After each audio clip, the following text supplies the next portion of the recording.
Yo, what's up everyone? In this video I want to give you the top 5 tips on how to be a proper high DPS player. Tip number 1. Finding groups. As a high DPS player, whenever you join a group, you write in chat high DPS. This asserts that you are going to do damage. When choosing the right group, under no circumstances should you consider or even read what the LFG listing says. The boss is defeated when its health drops to 0, and high DPS is the fastest way to do that. You see that squad looking for an alacrity heal tank? Counter the listing with high DPS. It's very effective. Tip number 2. Do not take over mechanics. As a high DPS player, everyone else in the squad is responsible for covering mechanics that are DPS losses. You can easily speed up the boss kill time by up to 5 seconds if you first spend half an hour waiting for other people to volunteer for mechanics.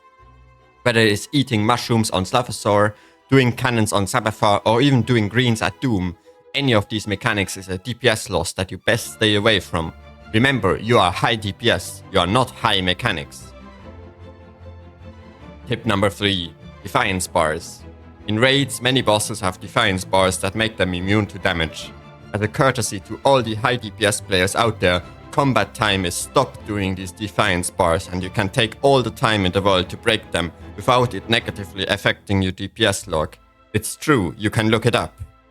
Okay, now you're saying that you did look it up and it isn't true, but still, do not bring extra utility to speed up defiance bars. What is 1 second of a full squad of 10 players attacking versus you gaining 500 damage per second over the rest of the fight? Tip number 4. Buff food.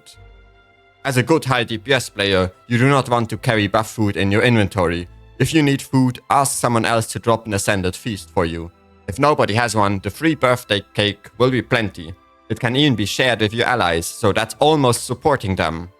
Tip number 5. Relogs and downtime. The easiest way to speed up a raid clear is to run the optimal DPS class for every encounter. Make sure to relog often so you can bring optimal damage. However, you should only decide to relog after a ready check for the next boss has already started. After all, you wanted to help with the pre-event. The additional downtime this creates is forgotten the moment you top those DPS charts. And that's it. These are my top 5 tips and tricks on how to become a proper high DPS player that everyone enjoys to play with. Thanks so much for watching. Subscribe to my Instagram and like me on Reddit. Alright, I can't do this anymore. For the record, all of the above is very bad advice. You will be fine doing essentially the opposite of what I just said. Nevertheless, this video is not just a pointless joke. There are thoughts I want to share with you. First and foremost, I am a high DPS player. When I do not bring crowd control, do not volunteer for mechanics, and maybe make a pointless relog so everyone has to wait for me, I find myself in the above descriptions. So essentially I fit the stereotype that often gets made fun of. And I can take that joke, I can laugh at it myself. And I see the criticism as valid. I know that sometimes I'm greeting for DPS numbers at the expense of the group, and I don't take offense when people point that out. But I realize in this game and this community that players are not used to being criticized for what they do. Even in a game, they cannot laugh at a joke that is at their expense. As an example, when a healer dies, they often write something like heal dead in chat, which I always comment with, that's why we run 2 of them. Some healers do not take that comment very well. The idea that they are expendable attacks them. So what to me is harmless banter can be a grave insult to someone else. I think this is mostly because players are always in fight or flight survival mode while raiding. Try starting a conversation about boon uptimes with your group. Mind you, boon uptimes are not really about rotation practice. There's nothing try-harding about covering the boon either. After all, you can run as much boon duration as you personally need and nobody will ever complain about your damage output as long as the boons are great. And you should cover the boon, even in a casual group. It's in your role description, and having the boon is an insane power boost to everyone, including yourself. But try to whisper a Spectre, a Mechanist or a Firebrand that they need a bit more boon duration to cover their boon. Because right now you're only getting 50% uptime and you would like some more. Try initiating this conversation and you will realize that it almost never goes well. It is one of the fastest ways to get on someone's block list while being both polite and correct. So you have to recognize as a community that raiding to many players is something they are very insecure about. And the consequences are natural. You cannot laugh at a joke when you're insecure about your performance. You do not respond well to public criticism if you're afraid of being bad or being called out. Even if no offense is meant, offense is taken very quickly because your identity seems to be under attack. I found this to be worse with players who have between 500 and 5000 legendary insights. People completely new to raiding often come with a more relaxed approach, knowing that they are still inexperienced, they are eager to learn and be criticized for their mistakes. Once players start rejecting advice and feel they have a position to defend, that is when they stop improving. And I'm no exception here. I also instinctively make up excuses when someone calls me out. The way I try to work around it is to make myself aware of this bias and to think about why I am feeling this way. Let me be very clear. Taking offense is not wrong and does not need justification, but I ask myself whether I want to be the person who takes offense at someone trying to help me. What does it do with our community if people are afraid of sharing their knowledge with others? It's often called unsolicited advice, and the idea behind it is that unless specifically asked for your opinion, shut the fuck up. I can't help but think that this is a tragic way to exist in a social space like an MMO, but also don't see a real way to change it, and that's why this attitude is going to stick around. The second thought I wanted to share was to actually question some of the stereotypes about high DPS players. There's lots of information making rounds that says DPS does not matter and specific low numbers are enough to clear content. This is a fact, but as a result, the contributions of DPS players are often minimized and they are ridiculed.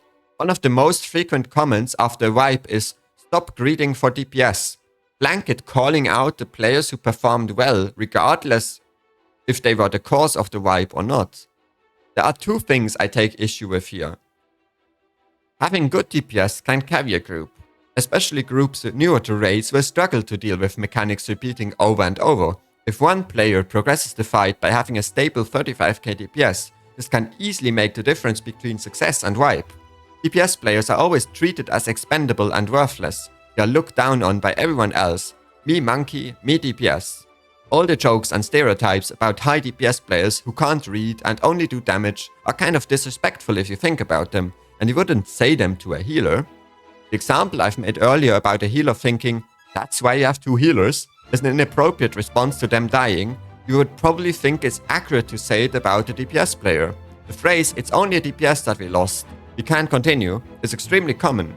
I hear it a lot in raid trainings, said from the commander about his own trainees. What a way to start your raiding career, right? You don't matter.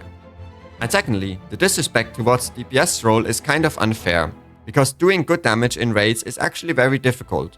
Being good at it requires lots and lots of practice and dedication. Even though it is not strictly necessary in order to get a raid clear, you should still respect the amount of effort they've put in the game and not constantly belittle their role. Because just as much as a quickness firebrand doesn't like to hear he's not doing his job properly, kind of hurtful to always be told that you don't matter and that you're just an easily replaceable, brainless monkey who pushes buttons, and if you die we can just do the raid without you. And whether there's truth to it or not, it's just toxic and you wouldn't tolerate it in other contexts. So if you think unsolicited advice and toxic elitism in raids is something you have to call out, let's also address the extreme prejudice players who main DPS are constantly confronted with.